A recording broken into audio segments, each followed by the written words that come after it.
Oi. Shalom, shalom, pessoal. Tudo bem com vocês? Como está a sua mente? Como está o seu coração?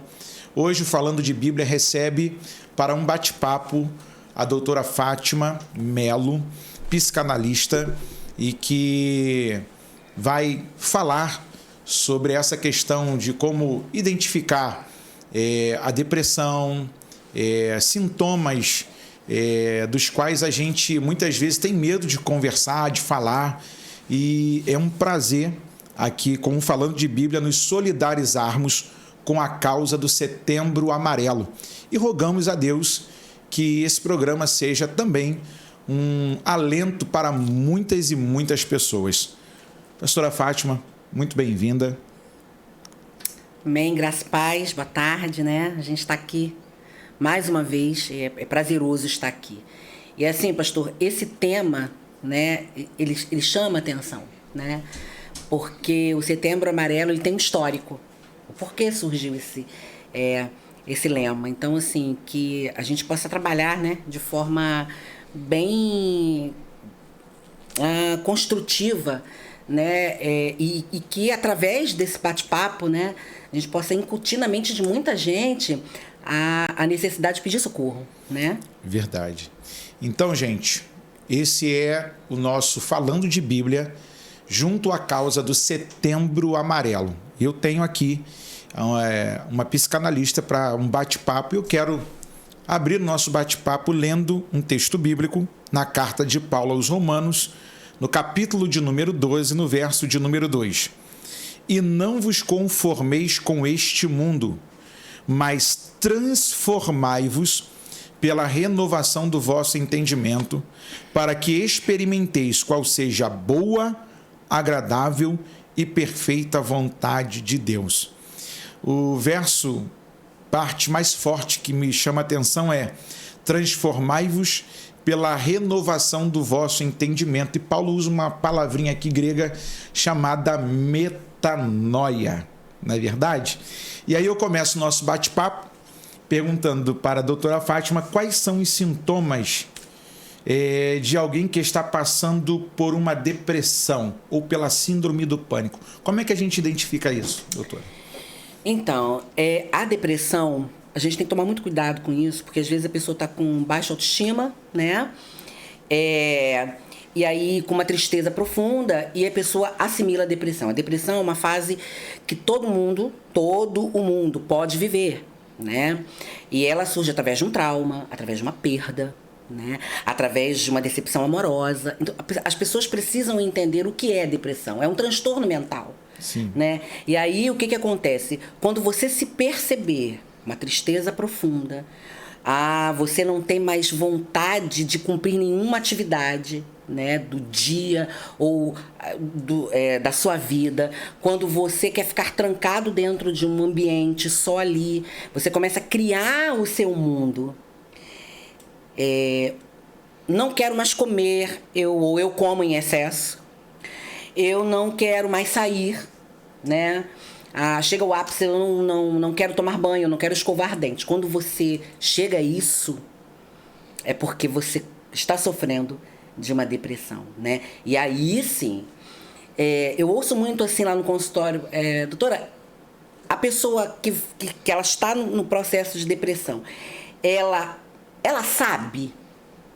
Olha só, a gente precisa conhecer a gente. Sim. Né? Nós precisamos nos conhecer. Essa palavra de Paulo, ela é muito interessante quando fala da mente. Por quê? Porque a partir do momento que eu me conheço, eu sei quem eu sou. E quando todos os meus atributos, as minhas características, as minhas atividades fogem àquilo quem sou eu, alguma coisa em mim não está legal. Hoje em dia, a gente tem um mundo na mão, né? A gente está aqui, mas se a gente abrir a tela do computador, do telefone, a gente vai para a China. Verdade. E aí, o que a gente tem que fazer? Olha meus sintomas, o que eu estou sentindo? Pô, eu não tenho coragem de ir na esquina, eu estou querendo ficar preso dentro do quarto. Quando eu chego ao ápice de não tomar banho, eu tô em um nível de depressão que a gente chama de depressão severa, que é profunda. Eu tenho uma tristeza dentro de mim que eu não consigo calar, né? Por quê? Porque eu estou desempregado? Aconteceu muito isso. Né? A pandemia trouxe muito isso. Então, o que é depressão, na realidade? Transtorno mental. Caracterizado em cima do quê? De uma tristeza profunda, aonde eu não tenho ânimo algum. Uma outra pergunta dentro dessa observação da senhora. Tem uma idade específica? Não. Ou ataca todos? Ataca todos. Você acredita que crianças elas são depressivas também? A gente tem que tomar muito cuidado nisso. Eu sempre alerto isso, né? Criança sofre depressão? Sofre. Adolescente, Pastor Paulo, a gente faz um estudo, eu fiz um estudo de pessoas de 15 a 29 anos foram as que mais cometeram suicídio. Por quê? Depressão. Todo depressivo ele alerta, mas ele não aceita. Dependendo, então, em como vai ficar a minha história daqui para frente. A minha autoimagem, ela precisa existir. Então, eu não vou admitir isso. Aí, o que tem acontecido? Muita gente doente, muita gente com síndrome do pânico, com TAG, né, que é o transtorno de ansiedade generalizada, e com outros tipos de depressão, porque a depressão, ela não é caracterizada em uma única. A gente tem outros tipos de depressões, né? Em níveis de leve, moderado e severo. O mesmo olhar que você tem para uma depressão severa, você tem que ter para uma leve. Então não tem idade, não tem aquilo assim, fulano com 60 anos tem depressão. Fulano com 80 anos não tem depressão. Depende do quadro que ela está vivendo, da história que ela vivenciou, né? Eu costumo dizer assim, a depressão, você está preso no passado. É melancólico, você está dentro do quarto passado. E a ansiedade? Você pulou para o futuro. E o que aconteceu com o teu presente? Você matou. Você chega a dois extremos. Exatamente. Então, assim, criança, acontece a depressão por perdas, né, de pais, de avós, de um bichinho de estimação, né? Ela começa a ficar com baixa autoestima, uma tristeza muito grande. Então, o que você faz? Você leva o pediatra. O pediatra, tendo uma identificação, encaminha para o neuropediatra, que aí se fecha um diagnóstico de depressão. Então, deixa eu deixar bem claro aqui, depressão não tem idade. Ela não é limitada à idade, ela não é limitada a sexo, né? A sexualidade, ou a sexo, gêneros, não, ela não é. Não existe isso. O grande ou o pequeno, ou o médio, eles vão sofrer sim, se não correrem a tempo.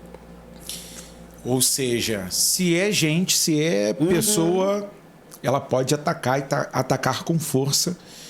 E a gente está aqui buscando ajudar a você que nos acompanha aqui através do Falando de Bíblia, porque tem pessoas que elas se ocultam e outras que até pedem socorro, mas a gente não sabe ainda identificar o que é de fato que ela está querendo. Sim. E aí eu pulo para a segunda pergunta.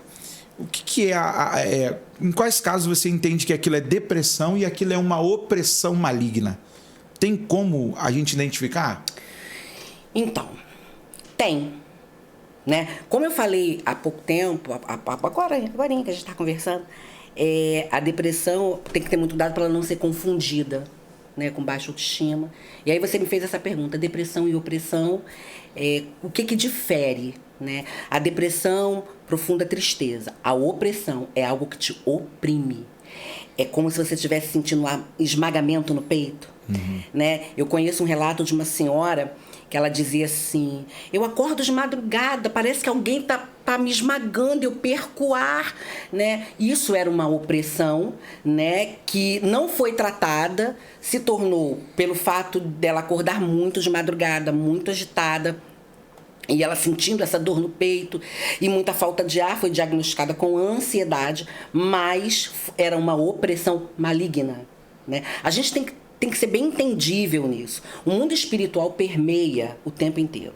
E como que eu classifico isso? A depressão é detectada.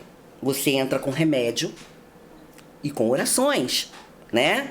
Porque nada foge do controle de Deus. Mas a depressão é uma janela aberta para a opressão se aproveitar da situação.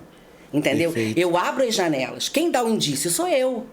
E quando eu corro entendendo que eu preciso de ajuda psicológica e ajuda de profissionais que entendam da área e que eu me permito a isso, eu tenho um socorro. O que acontece com as pessoas? Elas não conseguem visualizar isso. Elas não acham. Não, ou depressão é tudo do diabo. Vamos parar com isso, gente, pelo amor de Deus. né? Existe a opressão maligna, pastor Paulo? A Bíblia diz que existe.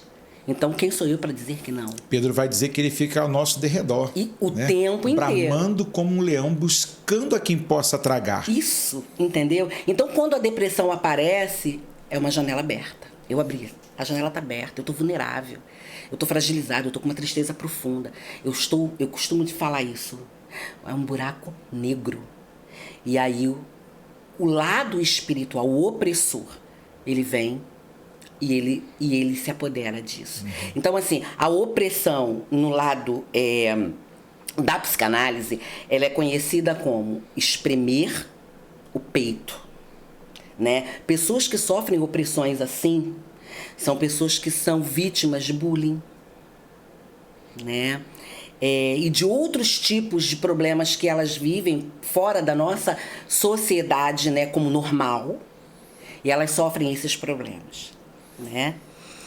E elas sofrem de opressão, elas são oprimidas, porque, por exemplo, a homofobia, ela oprime. Se você não sabe, né, pô, eu sou homofóbico, tem gente que e destrói com aquela pessoa que teve opção sexual diferente. Cara, você tá fazendo o que com ele? Você tá oprimindo ele. Você tá gerando dentro dele uma dor tão grande que não é depressão. Não é depressão. Por quê? A depressão, ela acontece quando eu não aceito quem eu sou e eu entro numa briga psicológica muito grande. Então a gente pode dizer que a opressão ela pode ser um estado espiritual de ataque das forças malignas, pode ser, como também de alguém com um coração ruim para desgastar a imagem de alguém e o sentimento de alguém. Exato. Então a gente tem que tomar muito cuidado, porque eu estou oprimindo alguém, eu estou colocando aquela dor no peito, eu estou fragilizando tanto aquela pessoa, e aí a pessoa fica totalmente desnorteada, sem chão. É porque o que acontece, doutora Fátima, eu tenho uma certa dificuldade porque essa geração mais nova, você não pode falar nada com ela que ela... E a gente fica assim, meio que com medo. Sim. Eu sou da década de 80, eu sou nascido em 80, e na minha época a gente zoava muito no colégio. O pessoal me chamava de cabeção, de tesoura, zoava, feioso, não sei o que. A gente zoava, ei, rolê de poço, que não sei o que. E no final do dia, a gente ia jogar bola, sorria, aí ficava assim, caramba, rapaz, a gente zoa você e você ri do que a gente fala. Só que hoje você vive um momento assim, eu não sei se mudou isso de forma cultural, onde você fala uma coisa que de repente não é nem aquilo e a pessoa já entendeu uma outra coisa e aquilo acaba por explodir o mundo daquela pessoa. Infelizmente, né, pastor? Eu sou da década de 70, né? Bem mais.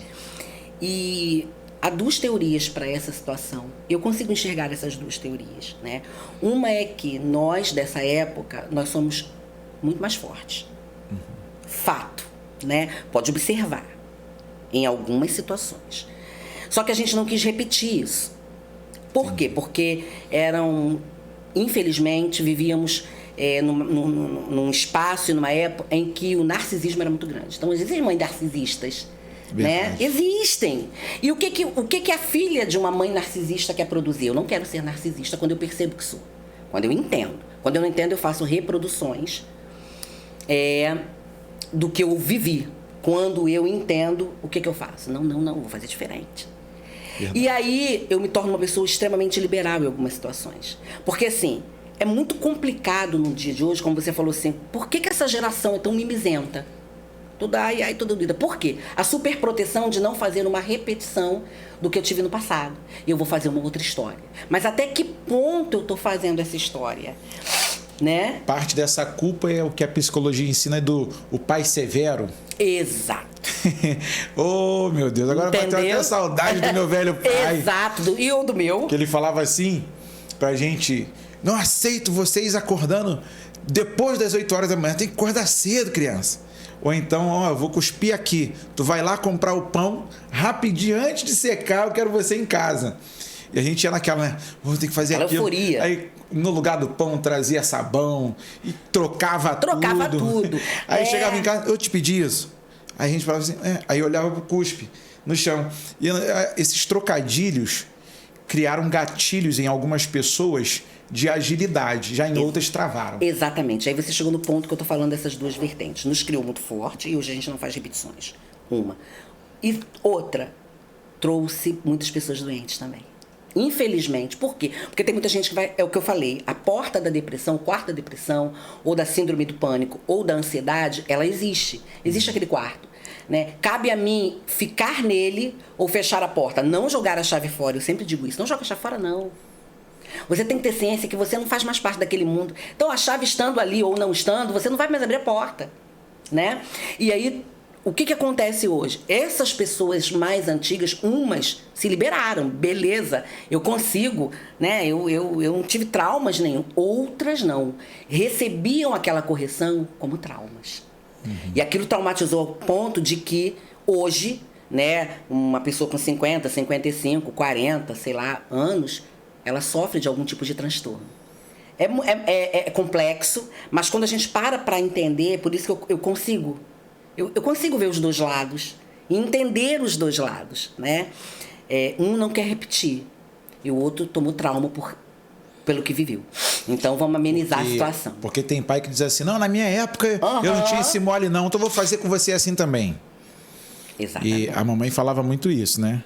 E já os da nova geração, quando eles têm filho, eles falam assim, não, eu não vou fazer isso com meu filho não, porque eu achava aquilo horrível para mim. Isso. E... Assim, doutora, vou pular para a terceira pergunta, que eu acho assim, uma ligada à outra. E aí, quando a gente consegue identificar essas questões, a senhora como uma profissional da área, tem profissionais que eles são muito só por aquilo que a cartilha, né, da faculdade, do que ele estudou, daquele sistema, passa para ele. O que para nós, que acreditamos na fé, no mundo espiritual, o que é para ser tratamento e o que é que a gente pode orar? Porque as pessoas antigas falavam assim, e eu ouvi gente agora na pandemia dizendo assim, eu não vou tomar essa vacina não, é só orar que eu já estou liberto de todo mal. E aí? Eu ouvi muito alguém dizer assim, no passado, não, eu não vou tomar esse remédio porque eu tenho fé que eu não vou precisar tomar esse remédio. Isso também agrava o quadro de alguém que está em tratamento? Ou que precisa de um tratamento? Deixa eu te falar uma coisa. Eu atendi uma pessoa ontem no consultório que ela falou assim, poxa, minha mãe morreu porque ela disse que ela não tinha medo do Covid. E ela não obedecia às regras. E ela dizia que se tivesse vacina, não, ela não ia tomar. E, enfim, ela partiu.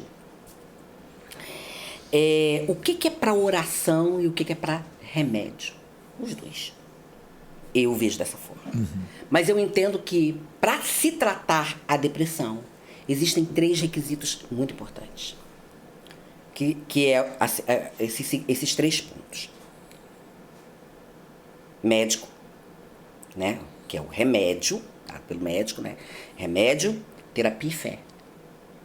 Sem esses 3 pontos, pastor Paulo, eu não vou conseguir ficar boa. Muita gente ainda tem medo, tipo assim, poxa, o que as pessoas vão pensar de mim? Eu estou indo na terapia. Preconceito é imenso. O que as pessoas vão falar? Querido, deixa eu dizer uma coisa pra você. A autoimagem, ou ela te levanta ou ela te derruba. Depende da forma que você está enxergando a situação. Porque assim, a depressão precisa ser vista igual eu vejo assim, eu tô com uma gripe muito forte, eu preciso de um remédio, né? Ah, mas depressão é algo tão sério, a doença do século. E aí a gente tem visto muita gente depressivo, mas que não aceita. Não aceito, eu não aceito. Gente, aceite. Eu não sou. Né? É a grande diferença. Exatamente. Eu não sou. Eu estou, mas eu não sou. Né? Fátima, existe a depressão crônica? Sim. Você não deu importância para ela no início. Ela vai agrupar em você de uma forma que você vai ser dependente por muito tempo, sim, de medicações. Mas você precisa trazer para você esses 3 parâmetros essenciais. Eu preciso de remédio, terapia e a minha fé. Né? Então, oração é importantíssimo. Gente, sem oração a gente não chega a Deus. E eu creio muito, pastor Paulo, em milagres. Eu creio quando alguém fala assim, eu fui curado da depressão. Mas aí, como eu sou observadora demais, eu vou te observar. Porque eu sei os indícios. Verdade. Você tá entendendo? Se eu fui curado, ela não vai... Não, ela não... Eu fui curado, sabe? Eu fui curado do câncer, fui curado. Pode voltar? Mas até então, eu fui curado, né? É porque você também tem que fazer aquelas atestações, né? Uhum. Por exemplo, eu cito aqui a minha esposa, ela fez uma retirada de tumor no cérebro, mas uma vez no ano a gente tem que ir lá fazer os exames, ver se está tudo legal. A gente passa por um avaliativo clínico. E eles dizem assim, só daqui ao próximo ano, tá tudo bem. Mas ao sinal de qualquer coisa anormal, eles já vão pedir um novo exame, pedir para ficar mais alguns dias lá com eles, para fazer algumas consultas. E aonde eu falei para ela muitas vezes, assim, quando ela entra naquele ambiente hospitalar, ela fala assim, me dá um negócio estranho vir aqui, eu não gosto desse lugar. Eu falo assim, calma, meu amor, é aqui que a gente vai provar que Deus fez um milagre na nossa vida. Exato. Aqui os médicos vão dizer assim, tem nada, Roseli, volta daqui a um ano. E já está acabando. Esse ano agora é o último, que a gente vai passar por um avaliativo do médico, e aí ele vai liberar a gente. Mas o cuidado com o corpo, com a mente, porque a cabeça é o que manda todo o corpo. Exato. O que acontece com essa geração, Pastor Paulo? Se preocupa muito com o estereótipo. E dentro está um vazio tão grande, há uma dor tão grande, né? Eu gosto muito quando a gente cita sobre a depressão, né, e do Setembro Amarelo, que é o tema que a gente está trabalhando, né? E para quem não sabe, para quem já sabe sobre Setembro Amarelo, como surgiu, por que surgiu, né? Era um jovem de 17 anos, né? Muito alegre, muito feliz. Ele era fera em mecânica, ele restaurou um Mustang 68 e pintou de amarelo, né? O Mike Am, o nome dele. E em 1994, o cara cheio de felicidade. Um cara que, pelos relatos dos amigos, ele transbordava alegria, empatia. Ele se suicidou. E aí, por que surgiu o Setembro Amarelo? Porque o carro dele era amarelo. E aí, o que os amigos fizeram no velório? Todos próximos a ele, ninguém conseguia enxergar isso. Então, eles pegaram uma cesta, fizeram um monte de cartões. Se precisar, peça ajuda. E entregou para todo mundo ali. E aí pegou uma fitinha amarela no velório, né, no enterro dele, no sepultamento, e colocou, indiciando que, olha só, ele era um cara marcante. Mas ele tinha esse buraco negro dentro dele. E, poxa, a gente não viu. Pastora, né, as pessoas falam para mim, Fátima, doutora, as pessoas que estão nesse período de suicídio, porque estão na depressão severa, elas anunciam, elas dão um toque, sim, elas vão sempre tentar falar. Mas sabe qual é o problema? A gente não ouve. Alguém está pedindo socorro do teu lado, assim, sorrindo. E você não consegue perceber. Então, assim, às vezes eu sou até um pouco exagerada quando eu fico muito em cima das pessoas. Tá tudo bem? Porque eu tô percebendo que não tá bem. Sabe? Então, isso mesmo, Pastor Paulo, antes mesmo de eu estudar esse lado de psicanálise, de eu me formar, de trabalhar com isso, isso já é incutido em mim há muito tempo. Eu percebo, eu sou muito perceptiva. E a senhora sabia que tem pessoas que elas se espantam quando a gente educadamente pergunta, tá tudo bem? Como é que foi essa semana? Tá perguntando por quê? Quer saber da minha vida. As pessoas ficam tão evasivas que... Sim. Caramba, o que ele está tentando identificar? Não é que a gente tem uma bola de cristal. É porque, às vezes, a nossa educação que foi passada para nós faz com que nós tratemos as pessoas assim.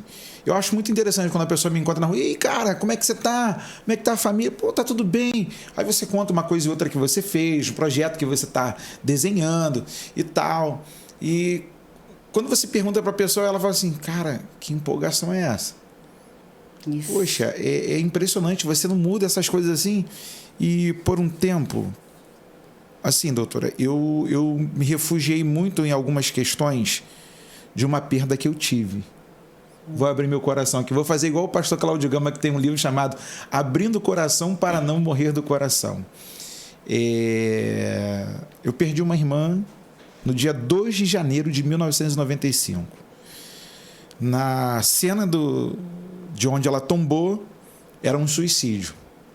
Até que chegou alguém e avaliou. Não tinha pólvora na mão. A forma que um suicida ele vai acabar com a sua vida com um revólver, ele vai cair em posicionamentos. E caiu justamente ao contrário. E aquilo por muitos anos assombrou a minha vida, porque tinha coisas que eu sentia bloqueios, principalmente quando eu lembrava daquela cena, porque aquela minha irmã era uma irmã mãe. Era uma irmã mãe. Então ela... algumas era uma vezes... irmã. Quando eu não encontrava o carinho que eu queria na minha mãe, eu corria nela. Eu me refugiava nela. Eu tenho uma irmã, hein? Era aquela caverna que eu corria, eu vou chamar assim. Era o meu lugar de refúgio. E aquilo me fez muito mal. Eu tratei pessoas mal. Eu fiquei rebelde na escola. Sim. E a galera falava, a diretora cansou de falar assim, cara, tu não é assim. Poxa, seu pai é um gentleman. E você é um cara que totalmente diferente do seu pai. E eu ficava com raiva, porque as pessoas falavam assim, pô, o seu pai é um homem super educado, é o irmão Geraldo, o fundador de igrejas. E você é um cara todo maluco, não sei o quê. Aí eu ficava assim, eu ia pro canto chorar. E foi curativo para mim quando uma professora me abraçou e falou assim, fala para mim, meu filho, o que você tem? O que está acontecendo com você? Essas foram palavras como se fossem mágicas para mim. Sim. O que você tem? Abre o seu coração. Eu não sou só sua professora, não.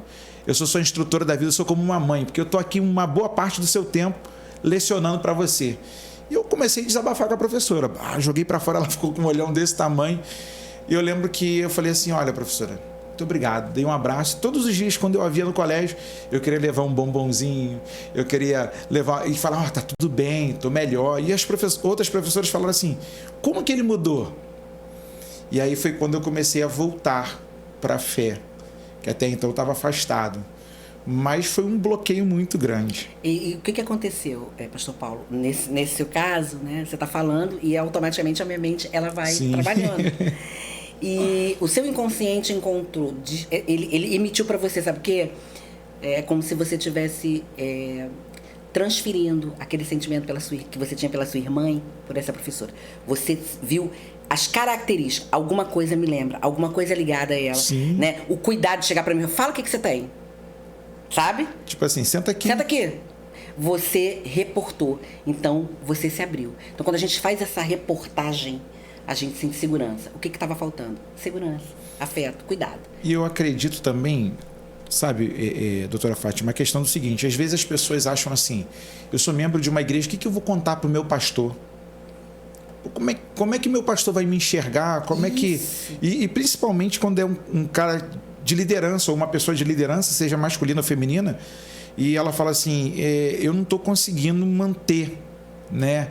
E o mundo está desmoronando para ela, e ela está fazendo por todo mundo, mas por ela mesma ela não consegue reagir. Isso é muito complicado, né?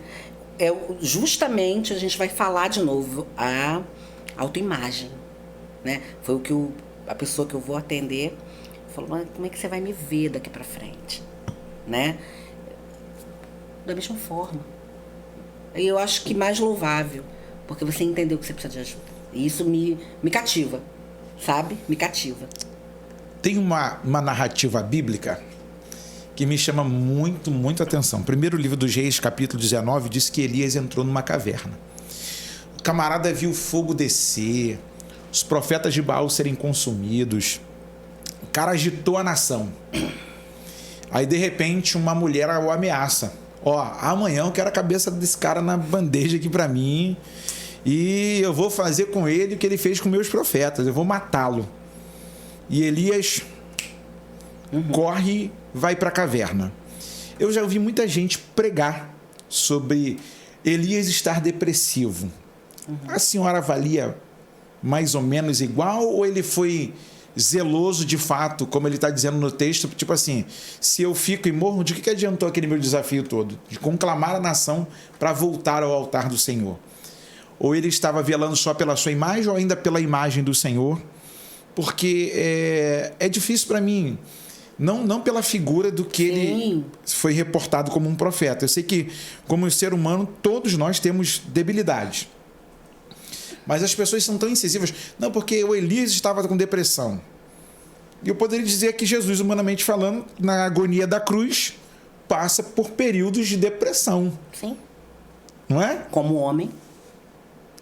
Pode falar que... Cristo, não. Eu estou sem mensagem para domingo, vai surgir agora. Mas como homem, por isso que eu digo, é tão melindroso, né? Quando a gente lê o texto, né, de Elias, todas as características dele anuncia o quê? Eu estou passando por estágio de depressão. Também já ouvi muita gente pregar. E todas as vezes Elias depressivo, né? Por causa da característica. Às vezes a pessoa fala em depressão, mas não sabe nem o que é, né? Problema de autoestima, baixa autoestima, enfim. E aí eu identifico também, assim, ele estava no estado de depressão. Eu penso que pelas características, né? Tanto que ele quer ficar num local sem luz. A depressão, ela sempre vai te levar para o escuro. Depois ele pede a morte. Não sou melhor do que meus pais. Isso. Não, e outra coisa que quando ele fala essa frase, né? Gente, olha só, isso é psicanaliticamente, né? Quando ele fala essa frase, nossa, como que vítima que ele se fez, né? Nessa frase, eu estou me vitimizando. Né? Só que o estado que ele estava, automaticamente a mente dele vai colocar para ele sempre o baixo, o para trás, né? Jonas entrou no estado depressivo, né? E também quando ele fala assim, que na revolta dele, né? Que ele questiona até a planta, né? Davi entrou no estado depressivo. Então, assim, esses homens, grandes homens, e eu costumo dizer assim, a gente é grande igual a eles. Sim. A gente só precisa acreditar no que somos. Quando a gente sabe o que a gente é grande igual a eles. Cabeça de pregadão, um troço. É uma coisa maluca. Agora que recebendo orientações de uma psicanalista, meu pai, domingo tem mensagem. Você tá entendendo? Então, assim, é interessante, pastora, porque, tipo assim, para mim, por exemplo, quando eu olho para Elias, eu vejo um camarada que também se envolveu em muita coisa que Deus não mandou ele fazer. Eu acho que o problema de muita gente é essa atividade translocada que eles fazem. Eu vou fazer isso aqui, aí bota tudo numa conta só. Eu vou estudar, eu vou trabalhar, eu vou construir família, eu vou fazer isso, eu vou fazer mais na igreja, eu vou fazer mais pelo meu patrão. E ele sai montando um monte de coisa que ele não vai saber fazer. A agenda dele fica bagunçada. Isso. E depois que o peso da responsabilidade vem, ele fica assim, ué, o que aconteceu? O que acontece? Expectativas que você cria para si, e aí você frustra. Automaticamente, a frustração te leva à insegurança. A insegurança te leva à depressão. Presta atenção, né? Quando você quer muito, primeiro se avalie. Por isso que eu acho muito importante, pastor Paulo, a gente não se conhece 100%. Davi fala isso. Sim. Né? Mas a gente tem que conhecer alguma coisa da gente. Né? A gente cria um monte de ideias, né? E aí a gente cria metas, né? É para criar? Sim, você precisa ser organizado, mas você precisa entender o seu limite. Sabe o que tem acontecido com muita gente? Ela ultrapassa o limite. E quando você ultrapassa o limite, você perde suas forças, suas energias, você decai, você frustra, você adoece, o teu corpo grita. Porque se você não está ouvindo a sua voz interior, se você não está falando para você, ei, tá na hora de você dar uma segurada, o seu corpo ele vai emitir alguma coisa para você, algum sinal que ele está dizendo para você, ó, para, dá uma parada. Mas o que tem acontecido? As pessoas não param. O que aconteceu com Elias? Né? É um texto lindo. Quando a gente lê com harmonia. Sabe o que eu tenho aprendido, pastor Paulo? Às vezes você fala assim, aprendido, pô, você está na igreja desde pequena. Eu entrei na igreja, fui eu que levei meus pais para a igreja. A minha família, fui eu. Eu tinha, 6, 7 anos. A palavra do Senhor se renova todo dia. Sim. E sabe o que eu tenho aprendido? Ler a Bíblia com harmonia. Sabe? Sabe quando você lê com harmonia? Que você abre de verdade o teu coração. É aí que a gente entende que a palavra de Deus se renova todo dia. Elias estava no estado depressivo. Ele estava. E aí eu, né, no meu lado profissional, entendo. E no meu lado de pastor eu também entendo. Né? Um grande homem que, infelizmente, ele estava com depressão, mas ele teve medo. Ele ficou pensando que eu também tenho essa sua ideologia de que a imagem de Deus, como é que fica nessa situação? Então, o que eu faço por último? Eu sumo da situação. Pronto, acabou. Busco isolamento. Eu busco isolamento. Só que naquele isolamento, aquele quarto escuro, tinha uma vozinha dizendo pra ele, acaba logo com a vida. Acaba porque você quer acabar com essa dor. Gente, a depressão é depressão de Muitos séculos. E só não era clinicamente assim tão atestada. Infelizmente. E você vê que a voz de Deus vai até a porta da caverna. Sim. O que você faz aí? Mas não entrou na caverna. Você tá entendendo? Né? Ó, Deus falou com você aqui, ó. E vem. Gente, é muito sério que a gente está conversando aqui, porque tem famílias que não sabem que tá por vir. Isso aí. Não sabe qual é a próxima reação da pessoa que está com um estado depressivo. Ela acredita que a qualquer momento a pessoa vai se matar, vai trazer um problema, vai matar alguém. A gente não sabe qual é a reação. E a gente está aqui analisando um personagem bíblico que é conhecidíssimo e a sua história é envolvente, a sua história é empolgante, mas como qualquer história, ela tem seus altos e baixos. Saber lidar com isso. A vida é uma montanha-russa. Sempre. Sabe qual é o problema? Eu quero ter equilíbrio 100%. Querido e querida, você não vai alcançar isso.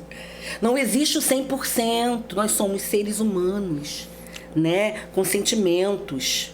Eu imagino a igreja de Corinto e a igreja de Roma ouvindo de Paulo, os crentes daquela época.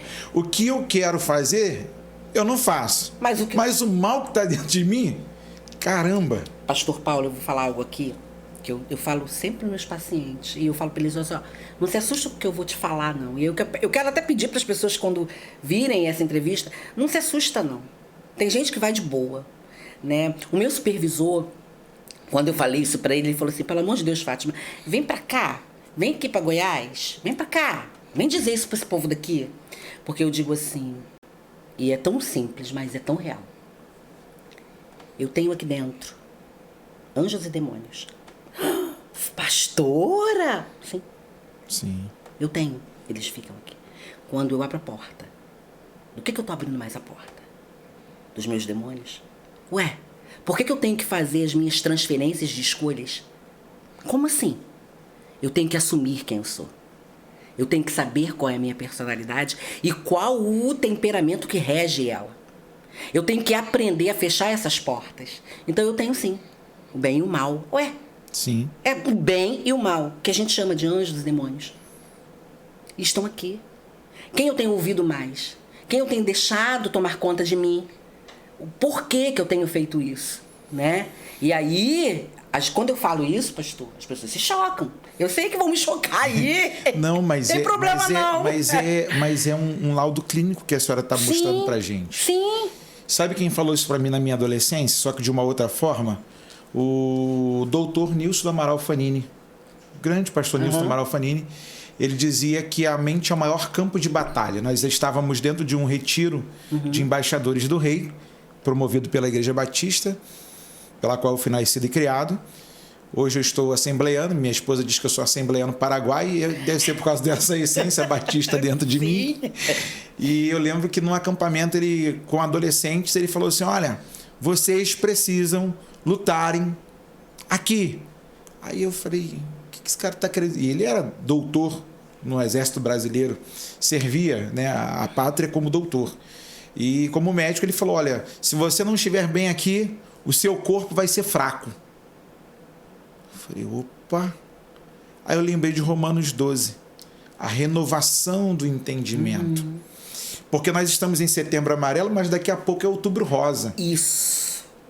Né? E quantas pessoas foram atacadas aqui e permitiram-se serem bloqueadas, feridas, magoadas a ponto de fazerem como Elias, se enclausuraram nas suas cavernas, né? E o seu corpo promoveu doenças. Sim.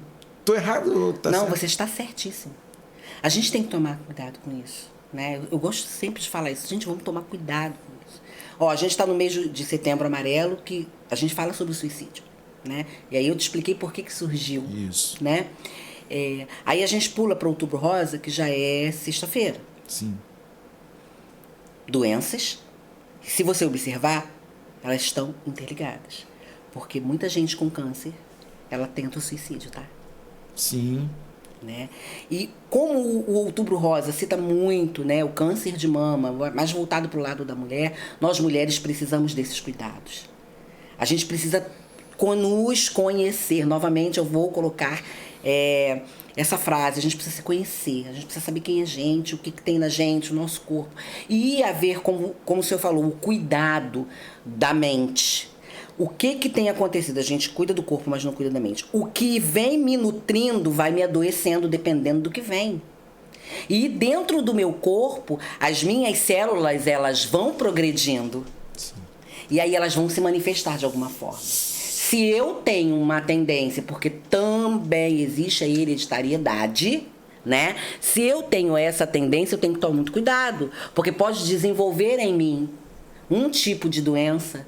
Por quê? Porque eu não cuidei daqui, né? Muitas mulheres amarguradas, eu lido com algumas, né? Doentes na alma, doentes no espírito, adoeceu o corpo. É imprescindível fazer essa pergunta.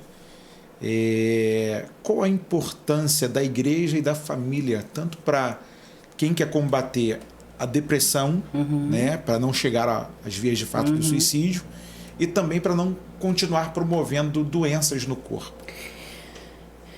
Fale sempre. Confie. Confie sempre. Procure uma pessoa certa. Porque quando a gente fala, ou a gente escreve, e eu gosto muito disso, a gente solta os nossos fantasmas. Eles saem. Verdade. A importância da igreja, ela precisa ser mais imbatível nisso, né? Eu acho que nós, como igreja, a gente deixa um pouco esse assunto para depois. Por quê? Eu vou dizer por quê. Porque tudo é demônio. Eu acho que falta um pouco em algumas lideranças, não todas, ou em quem frequenta a igreja, usarmos a lupa da empatia. Vou usar assim, a lupa da empatia, porque as pessoas... Eu até brinquei com um amigo meu esse dia, ele falou assim, cara, eu quero conversar com alguém, mas que não conte pra ninguém que eu tô passando. Eu falei, vai no psicanalista ou vai no psicólogo. Se você tem vergonha, vai no confessionário do padre lá em Niterói. Aí ele, rapaz, que isso? Eu falei, eu já fui lá. Eu tenho alguns amigos que são padres, e um lá em Itaboraí, que é o Padre Cosme, é um excelente exegeta no grego, e tinha dia que eu ia lá para bater papo com ele, ou eu ia em Niterói. Como era terapêutico para mim. Aí eu falei, uma vez falando para o Brasil, eu falei, nós temos que fazer votos como o de padre. Porque existe também um perigo daquele que está lá dentro da igreja, né? Dentro do templo, frequentante do templo, da religião ou da denominação, que ele fala assim, mas será que a minha vida não vai ser exposta no domingo à noite? No tocante à pregação? Porque tem pastor que, às vezes, querendo dar uma resposta que ele não deu no gabinete, quer dar uma resposta na pregação. E acaba por estragar aquele quadro ali daquela pessoa. Seria mais ou menos isso? Exato. É a falta de confiança, é a empatia, né? Eu percebo que as pessoas, elas estão tão volúveis e tão fragilizadas e tão descrentes, eu digo não em fé, mas no ser humano, né? Foi o que eu postei ontem. Você usa a tela do telefone para falar com ninguém, porque aquela pessoa que está do outro lado está na mesma situação que você, vazia, invisível. E aí você fica analisando, né? Será? E aí você não procura ninguém. E aí você adoece, né?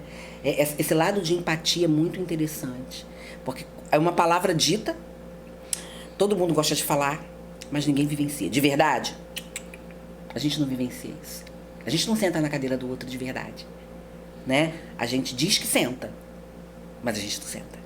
Sim. Então, eu acredito que quando a gente fala, né, a igreja, ela precisa se conscientizar mais, tirar esses fantasmas que demônio, porque, infelizmente, pastor Paulo, a gente cresceu ouvindo isso. Era isso. Você está entendendo? A gente cresceu. Hoje a gente sabe que não é essa abertura toda. Então a gente cresceu colocando o demônio. Às vezes o demônio deve dizer, mas não fui eu, não. Foi igual o irmão. Aí, essa Daniel Barreira ali, ó, na ilha de produção. Essa foi demais. Eu estava numa igreja uma vez, o irmão falou que teve uma visão do diabo chorando. Lá no cantinho. Aí o irmão falou que chegou na visão, encostou no diabo e falou, você está chorando por quê? Ah, tudo é minha culpa, nem tudo sou eu. Eu falei, caramba, cara, que visão é essa? Ele foi, pastor, foi. Eu falei, Jesus tem misericórdia. É a transferência. Isso é desde o Éden, não é? Isso, ó. O pessoal fala assim, né? O pessoal gosta muito de massacrar a mulherada. Eu sou muito a favor da mulherada, não tem jeito, eu sou. E aquilo assim, mas Eva, cara, cadê Adão? Não, quando eu for pro céu, eu vou chamar ele no cantinho. Eu vou ter uma DRzinha com ele. Sim. Mas depois, poxa, cara. Aí, que transferência feia que tu fez lá embaixo? Né? Infelizmente, a transferência. Então eu transfiro. Pastor Paulo, é muito mais fácil eu me esconder e mostrar outra situação do que eu admitir. É porque onde estava ele, que era o protetor da Eva? Exato. Ele foi quem recebeu a revelação, deveria ter passado para ela. Né? Ó, vem cá, filha. Eu também penso assim. Vem Teve cá. gente que já tentou me rechaçar. Você é maluco? Não sou maluca, não. Falei, nós estamos mostrando os dois lados da moeda. Isso aí. Porque, assim, principalmente nós, psicanalistas, a gente ouve muito. Muito bom ouvir, pastor. Relacionamentos conjugais se dissolvem também por causa dessa falta de conversação ou identificação de que um tem um problema? Sim.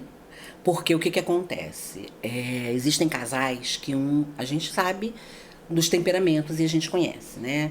Existe o sanguíneo, colérico, fleumático, melancólico dentro de nós. Quem é quem? Uhum. Qual é o temperamento que é mais exercido na minha personalidade e na personalidade do pastor Álvaro? Né? Às vezes a gente olha o caladão, cara é zen. Não é isso. E saber lidar com isso. Então, o que acontece? Chega um período no relacionamento, por exemplo, eu tenho 31 anos de casado, mas junto nós temos 34 anos. Casamento, noivado e namoro. E a gente se conhece, todo dia a gente aprende a se conhecer. É o que eu falei, 100%. Para com esse negócio de colocar tudo 100%. Não dá, não tem como. E o que acontece com muitos casais que chegam, como a gente ouve muito, né, incompatibilidades. E aí eu não consigo lidar com o teu jeitão. E aí qual é o caminho mais fácil?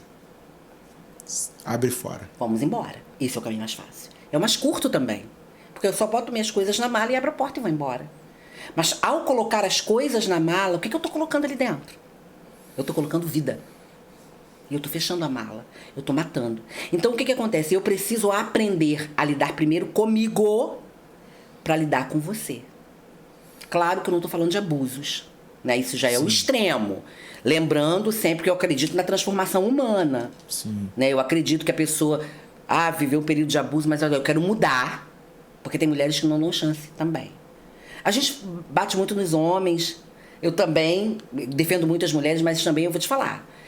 Tem mulheres... Que é carne de pescoço. Que Senhor Deus eterno, né? Por favor, meninas... É melhor morar no deserto que perto da mulher rixosa. Já dizia, sabe o Salomão. Exato. A Bíblia fala sobre isso, né? E aí, como que eu vou lidar com o outro? Primeiro, preciso me conhecer os meus limites, né? Entender um pouco da minha personalidade, que aí eu vou conseguir auxiliar aquela pessoa que está ao meu lado, sendo compreensivo e compreensiva nos assuntos conjugais e do dia a dia. Gente, o nosso assunto hoje é sobre o Setembro Amarelo. Falando de Bíblia apoia essa ideia, esse projeto. E isso é uma linguagem universal. Não é uma questão só do Brasil, é universal. O mês de setembro se tornou amarelo por conta do combate ao suicídio. E não tem como a gente maquiar aqui algumas coisas. Enquanto a pastora Fátima toma uma água ali e respira, eu quero enviar um grande abraço ao meu irmão Salatiel, do interior de São Paulo. Está sempre comigo, é um dos que está sempre aqui no Falando de Bíblia. Ora por mim, tem sempre uma palavra. Pastor, como foi seu dia? Tá tudo bem por aí? Estou orando por você. Meu amigo, um grande beijo no seu coração. Um grande abraço pro irmão Ronaldo, lá de Leme, do interior de São Paulo também. O Ronaldo é o primeiro a comentar em todos os vídeos que sobem, seja nas respostas do pastor, seja nas entrevistas.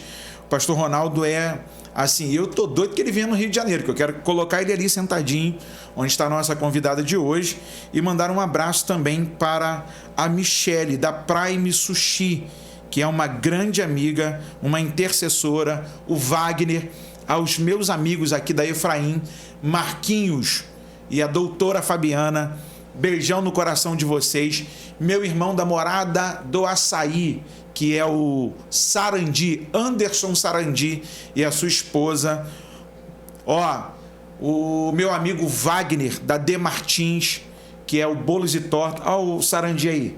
O Sarandi conhece seu esposo, foi aluno dele, do Álvaro. E ele lá no vídeo lá do casal, ele já veio comentar. E um abração também para Viver Melhor Corretora, que é a minha equipe de supervisores, a empresa onde eu trabalho, vendendo plano de saúde. Então, dados os abraços, nós vamos caminhar para o final e dar aquele pontapé, né, para o mês já de outubro, que daqui a pouquinho a gente também vai voltar numa outra oportunidade. E eu vou trazer, de repente, aqui uma outra pessoa também para fazer um bate-papo. Eu programei ontem com a minha esposa, pastora. Foi? Eu vou colocar uma solteira, uma casada, uma viúva e Jesus. a separada, as 4 aqui. Ai, nós vamos falar Deus de relacionamento. O negócio é pegar fogo. Pensa no negócio. Aí minha esposa fica assim, o que você vai arrumar? Eu falei, gente, depois eu boto lá um irmão solteiro, um casado, um viúvo. Não, vai ser mais manso, vou te falar. Porque olha só, pensa, nós somos leoas, isso é verdade. Há um tempo atrás, desse ano mesmo, eu preguei a respeito das características da leoa, né? Eu falei, caramba, né? A gente é braba. A gente não come mato, a gente come carne, nós somos carnívoras. Nós temos um temperamento bem sanguíneo, algumas, e coléricos. Então, você imagina 4 mulheres falando de relacionamento aqui, o negócio vai ficar bom. Aí minha esposa falou assim, você tá doido? Eu falei, não, é falando de Bíblia, falando de gente igual a gente. Sim. Porque as pessoas que nos assistem são pessoas que frequentam igrejas, são pessoas que estão decepcionadas com a igreja, pessoas que estão bem no relacionamento, outras estão mal, sim, outras que já não acreditam mais na instituição família.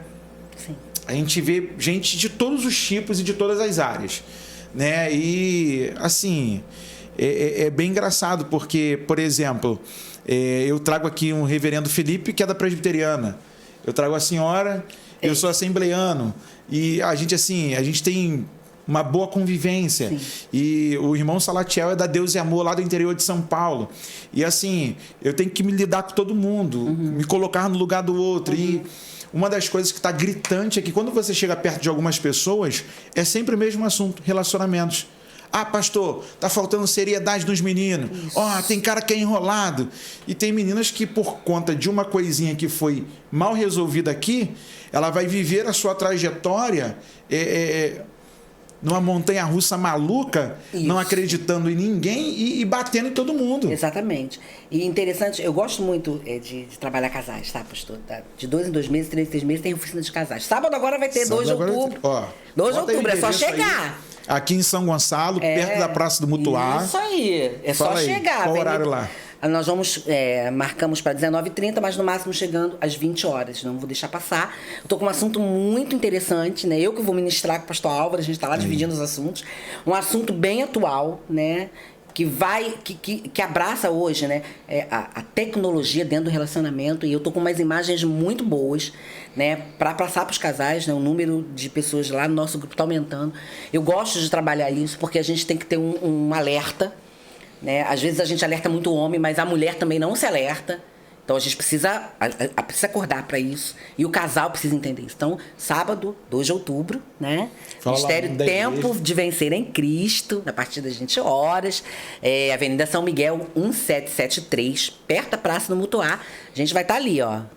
Só vir, casal, só vir. Para você que quer sair com a esposa, depois de uma palestra, depois de ouvir várias instruções, você vai poder sair para lanchar, tranquilo, namorar. Você vai ouvir uma orientação divina. Sim. São pessoas que lideram pessoas. A Fátima é doutora, alguém que se esmera na questão dos relacionamentos, vai falar clinicamente, espiritualmente, sempre apontando a Bíblia, porque a Bíblia tem respostas para algumas situações que nós não podemos abrir mão do aconselhamento divino na boca dos nossos líderes. E, ó, gente, vai ser massa. Vai ser bem. Acho que vou aparecer lá, hein? Bora! Vou falar com a esposa. Vai lá. Ela falando de Bíblia, prestigiando lá. É só chegar. Benção, né? É muito bom a gente trabalhar casais. Pena que o tempo é nosso inimigo aqui. Já foi, né? Gente, eu quero mandar também um abraço pro meu amigo João Lucas. Ó, crente é crente, hein? Vai lá no Instagram, @crente-é-crente. Você vai encontrar várias peças. Vai se tornar um patrocinador aqui do Falando de Bíblia. Vou estar sempre com uma camisa de lá. Mas, ó, gente, muita alegria de poder receber aqui a doutora Fátima. Ela vai fazer suas considerações finais, vai deixar uma palavra para você que está aí do outro lado, você que de repente está com familiar, com depressão, com sintomas de suicídio, ou alguém que já tentou o suicídio dentro da sua casa, você não sabe mais o que fazer. Nós estamos aqui para sermos uma ferramenta útil para a sua vida e para a sua casa. Doutora Fátima. Então, o livro muito bom, né, que o escritor Andrew Salomon, ele tem um livro chamado O Demônio do Meio-Dia. E ali ele diz que o suicídio, para a pessoa, né, que pensa nisso, é como se ele tivesse... É tão interessante, é como se ele engolisse, né, o seu próprio funeral. É muito pesado isso. E aí eu quero dizer para você que você tem que se perceber, né? Porque esse buraco na alma, né, esse buraco escuro, ele vai aumentando. E ele aumenta ao ponto de você sentir tanta dor que você quer acabar com aquela dor. Então, em nome de Jesus, né, eu vou te dar, que eu já falei aqui, 3 dicas muito boas. Procure ajuda com o médico, faça terapia e tenha fé. Né? São 3 parâmetros essenciais para quem está vivendo essa situação. A gente não pode ser avestruoso, a gente não pode colocar a cabeça debaixo da areia, dentro da areia e fingir que nada está acontecendo. A gente não pode fazer isso. Né? Não tem nada acontecendo, tá tudo bem. Não, tá acontecendo sim. Pede ajuda, grita, faz sinal, chama mãe, pai no quarto. Né? Você que é adolescente... para você não se deparar com o que eu me deparei semana passada com um adolescente no meu consultório. E foi assim, punk, né? Mas eu já havia alertado a mãe. Então, por favor, queridos, a Bíblia é a nossa bússola. E ali você tem respostas para tudo. Inclusive, é o teu meio de sobrevivência, mas se Cristo ele ordenou, se Cristo deu ciência ao homem para cuidar dos humanos aqui embaixo, procure ajuda. Então fica aí o conselho da doutora Fátima, que hoje nos brindou aqui no Falando de Bíblia. E eu vou dizer para você, querido irmão que está nos assistindo, tenha fé. Sim. Tem coisas que você vai estar ali no tratamento, você precisa se cuidar, você precisa entender que você precisa procurar ajuda, mas tem coisas também que você precisa aguçar a sua fé, tirar a força da sua fraqueza, como diz Hebreus no capítulo de número 11, o autor desconhecido. E assim como eu sempre começo, foi uma marca minha aqui no programa, como está a sua mente, como está o seu coração, porque foi o momento que eu comecei falando com o público na pandemia. E eu quero orar aqui nesse momento junto com você, e eu sei que Deus pode fazer muito mais acima daquilo que pedimos ou pensamos. A ciência trabalha junto com a fé, e eu creio sim, Deus pode fazer a obra, mas você pode também ser diagnosticado, o que você tem, ser avaliado, você buscar o tratamento e a gente ver o milagre de Deus na sua vida. Vamos orar? Nosso Deus e nosso Pai, nós te glorificamos por esse dia, te rendemos louvores, Senhor, pelo dom da vida que o Senhor tem nos dado. Eu não sei, Senhor, como está esse meu irmão, a sua casa, os demônios que intentam contra esta família, as doenças que adentraram, Senhor, pela porta desta casa. Eu sei que o Senhor é poderoso para fazer aquilo que ninguém faz, entrar aonde ninguém entra. Por isso nós louvamos o Teu nome, porque as causas que são impossíveis para nós, tudo, Senhor, é possível para Ti. E eu sei que o Senhor pode usar essa matéria-prima chamada impossibilidade hoje, na vida do meu irmão, e transformá-la em milagre. Senhor, traz luz sobre aqueles que estão em trevas, traz alegria sobre aquele que está triste, levanta o que está caído, ao enfermo, cura-o. Senhor da glória, nós Te pedimos que toda ameaça de morte, toda sentença de morte que esteja rondando esta casa e esta família, seja repreendida pelo poder que há no nome de Jesus.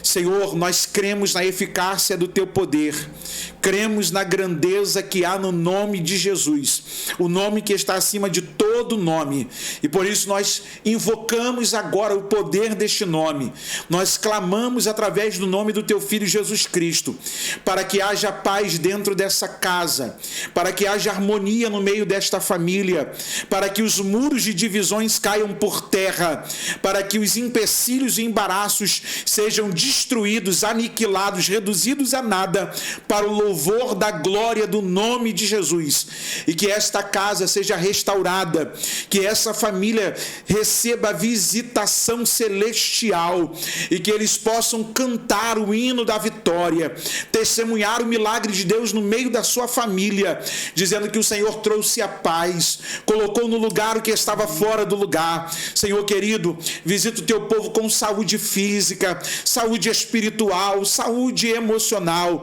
Pai querido, coloca o coração deste homem no coração da sua mulher, o coração desta mulher no coração do seu marido, converte o coração dos filhos aos pais e dos pais aos filhos. Senhor, nós invocamos o Teu poder, porque entendemos que sem Ti nada podemos fazer. Declaramos a nossa pequenez, Senhor, a nossa fragilidade, e colocamos a nossa dependência no Senhor, lançamos a nossa ansiedade aos pés do Senhor, sabendo que o Senhor tem cuidado de nós. Obrigado pela vida da doutora Fátima, seu esposo, seus filhos, a membresia pela qual está debaixo da sua liderança. Continua abençoando a sua casa, sua profissão, continua ampliando a sua visão para enxergar e entender tudo aquilo que está diante dela. Pai bendito e eterno, obrigado pela vida, pela amizade, por esse convívio, bom convívio que temos, Senhor, como irmãos em Cristo, e o prazer e a alegria, Senhor, de recebê-la mais uma vez aqui. Pai bendito, seja a Tua bênção de forma crescente sobre a vida da Tua filha, suprindo todas as Tuas necessidades. Te glorificamos por todas estas coisas, no nome santo de Jesus. Amém e amém. Muito obrigado, Amém. Pastora Fátima, por esse momento tão instrutivo, por esse bate-papo. Muito bom. Muito obrigado mesmo. Deus abençoe a você que está aí do outro lado. Lembrando, o Senhor te abençoe e te guarde. O Senhor faça resplandecer a luz do rosto sobre ti e tenha misericórdia de ti. Que o Senhor sobre ti levante o seu rosto e ponha em ti a sua paz. Você acabou de participar de mais um Falando de Bíblia.